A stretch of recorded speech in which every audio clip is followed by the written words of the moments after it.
దేవుడు ఒక చెట్టు నుంచి ఏం కోరుకుంటున్నాడు? అకాలపు కాయలు కోరుకుంటున్నాడు. సీజన్ లో నువ్వు ఎలాగ కాయలేదు, అన్ సీజన్ లో నువ్వు కాయ.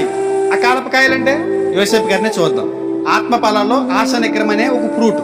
ఆశ నిగ్రహం అంటే కోరికని అదుపు చేసుకోవటం. ఒక రాణి, ఒక సైనికుని భార్య వచ్చి మీద పడితే ఏం చేశాడు ఆయన? అది కాలమా అకాలమా? యోసేపు గారిది ఆ కాలంలో వచ్చి ఆమె మీద పడిందా, కాలంలో వచ్చి మీద పడిందా? అకాలం అంటారు దాన్ని. ఎందుకు తెలుసా? ఒక ముసలోడి కింద ఉన్నప్పుడు మీద పడితే, వయసులో ఉన్నప్పుడు మీద పడితే అదుపు చేసుకోలేదు. నిజంగా వయసులో ఉన్నప్పుడు వచ్చి మీద పడితే ఆగలడా? అది అకాలం. మరి అకాలంలో ఏం చేశాడు? ఆశ నిగ్రహం అనే ఫ్రూట్ని ఇచ్చాడు. అకాలం అంటే ఏంటి? ఇప్పుడు నువ్వు నన్ను ఆశ నిగ్రహం అనేటువంటి ఆ ఫ్రూట్ నా నుంచి కోరుకోక తండ్రి. నేను అకాలంలో ఉన్నాను అంటే నేను వయసులో ఉన్నాను, నేను అదుపు చేసుకోలేను. నేను అకాలంలో కూడా యోసేపు గారు ఏం చేశాడు? అలా ఇచ్చాడు. అన్ సీజన్ అంటే ఏంటి? కానప్పుడు అడగటం. ఇప్పుడు వయసులో ఉన్నావండి, నువ్వు ఆశ నిగ్రహం చూపించి ఒక అమ్మాయిని పంపిస్తున్నానంటే కాయగలరా? కాలంలో కూడా యోసేపు గారు ఏం చేశాడు? కాశాడు. యోసేపు ఫలించాడు,